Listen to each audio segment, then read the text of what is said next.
नमस्कार दोस्तों, आशा करता हूं आप सभी बेहतर होंगे। रेलवे कर्मचारियों की बायोमेट्रिक स्टार्ट हो गई है और 8th पे कमीशन और 7th पे कमीशन के अकॉर्डिंग बोनस देने को लेकर रेल मंत्री अश्विनी वैष्णव जी और वित्त मंत्री निर्मला सीतारमण जी को पत्र लिखा गया है, जिसमें क्या क्या लिखा है और किन किन की बायोमेट्रिक स्टार्ट हो गई है वो सारी जानकारी आपको बताते हैं। उससे पहले यदि आप वीडियो पर नए हैं तो चैनल को सब्सक्राइब कर लें और लाइक और शेयर जरूर करें। तो आइए आपको बताते हैं कि पूरी जानकारी क्या है। भारतीय रेलवे द्वारा देश के अनेक प्रमुख स्टेशनों पर टिकट चेकिंग कर्मचारियों के लिए बायोमेट्रिक साइन इन और साइन आउट की प्रणाली शुरू की गई है। ये बहुत ही नया तरीका अपनाया गया है, जिसमें बायोमेट्रिक का सिस्टम पहले रनिंग स्टाफ के लिए चालू था, जिसमें लोको पायलट के लिए ये बायोमेट्रिक स्टार्ट कर दिया गया था। वहीं पर अब टिकट चेकिंग कर्मचारियों के लिए भी बायोमेट्रिक स्टार्ट कर दिया गया है। यानी अब समय पर आना और समय पर जाना प्रमुख प्रधानता होगी। कर्मचारियों को समय पर आने के लिए, समय पर जाने के लिए अब बायोमेट्रिक का उपयोग करना होगा। इसके थ्रू कर्मचारी एक समयबद्ध तरीके से अपना काम निश्चित समय पर किया करेंगे। ये प्रणाली शुरू करने का उद्देश्य यही है कि कर्मचारियों को समय से आने और समय से जाने में राहत दी जाए। तो ये बायोमेट्रिक स्टार्ट की गई है। जो रनिंग स्टाफ के कर्मचारी हैं उनकी बायोमेट्रिक पहले स्टार्ट हो चुकी थी। अभी जो टिकट चेकिंग स्टाफ है उनकी बायोमेट्रिक स्टार्ट की कर दी गई है। और वहीं पर जो रेल मंत्री अश्विनी वैष्णव जी हैं और वित्त मंत्री निर्मला सीतारमण जी हैं, उनको रेलवे कर्मचारियों ने, रेलवे यूनियन ने पत्र लिखा है और जिसमें क्या क्या लिखा है वो सब आपको बताते हैं।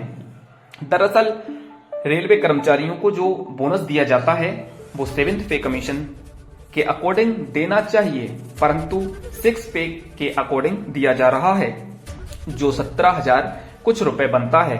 परंतु इस बोनस को बढ़ाए जाने के लिए रेलवे कर्मचारियों ने रेल मंत्री और वित्त मंत्री को पत्र लिखा है और इसमें साफ साफ कहा गया है कि हमें 18,000 बेसिक के आधार पर बोनस दिया जाए और 7th पे के अकॉर्डिंग बोनस दिया जाए।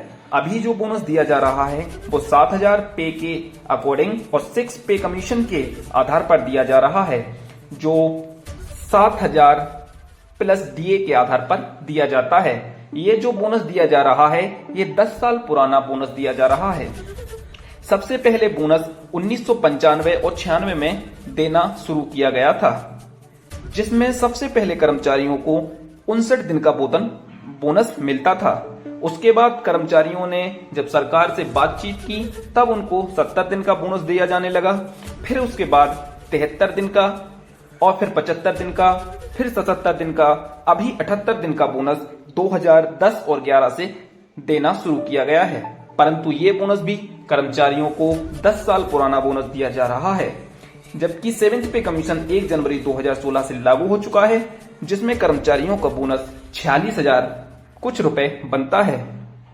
उसी के लिए कर्मचारियों ने सरकार को ये पत्र लिखा है और उसमें साफ साफ कहा है कि हमें 7th पे के आधार पर बोनस दिया जाए। जब 7th पे लागू हो चुका है तो आप इतना पुराना बोनस कैसे दे सकते हैं।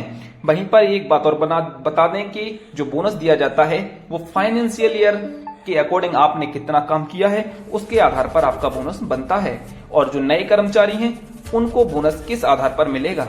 यदि आपने 30 मार्च और 31 अप्रैल तक ड्यूटी की है तो आपको उसके अकॉर्डिंग बोनस दिया जाएगा।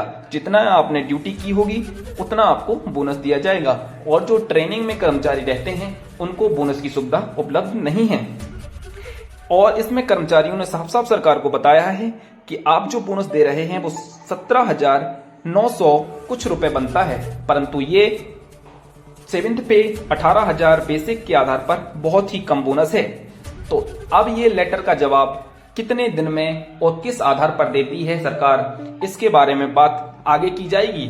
लगातार कर्मचारी संगठन और यूनियन 8th पे कमीशन को लेकर सड़कों पर उतरे हुए हैं। वहीं सरकार के ऊपर दबाव बनाया जा रहा है कि वो 8th पे कमीशन को जल्दी से जल्दी लागू करें। यदि 8th पे कमीशन समय पर लागू नहीं होता है तो कर्मचारियों को उनका डीए और एरियर दिया जाए। और कर्मचारी संगठनों ने एलडीसी ओपन टू ऑल और पुरानी पेंशन को लेकर भी सरकार से बहुत सारे सवाल पूछे हैं। सरकार इसका क्या जवाब देगी ये आगे आपको बताएंगे।